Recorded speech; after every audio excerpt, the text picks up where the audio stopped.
உத்தரகண்ட் மாநிலத்தில் அமைந்திருக்கக்கூடிய நைனிடால் உயிரியல் பூங்கால இந்தியா மட்டுமன்றி பல்வேறு நாடுகள்ல இருந்து கொண்டு வரப்பட்ட வனவிலங்குகளும் பராமரிக்கப்பட்டு வருது. இங்கதான் பாம்புகளை சாப்பிடக்கூடிய மார்கோர் அப்படின்ற காட்டு ஆடு பராமரிக்கப்படுது. பாகிஸ்தான பூர்வீகமாக கொண்டதாக நம்பப்படக்கூடிய இந்த மார்க்ரூர் ஆடு நீண்ட வளைந்த கொம்புகளை கொண்டது. மார்க்ரூர் அப்படின்றது பாரசீக மொழியில பாம்புகளை உண்பவன் அல்லது பாம்புகளை கொள்பவன் அப்படின்னு அர்த்தமாம். அதன்படி இந்த ஆட்டுக்கு மார்க்ரூர் அப்படின்னு சொல்லி பேர் வந்திருக்கு.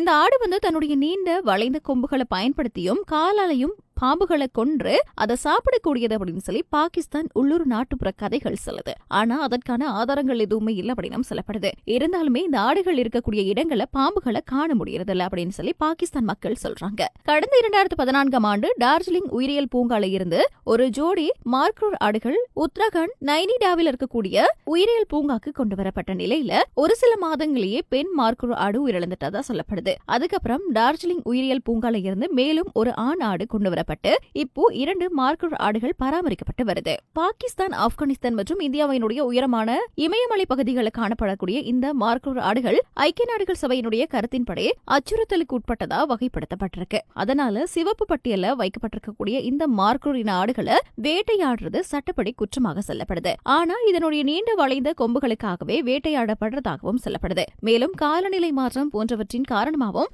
இந்த மார்க்ரூர் ஆடுகள் அழிவின் விளிம்புல இருக்கிறதா ஐக்கிய நாடுகள் சொல்றாங்க.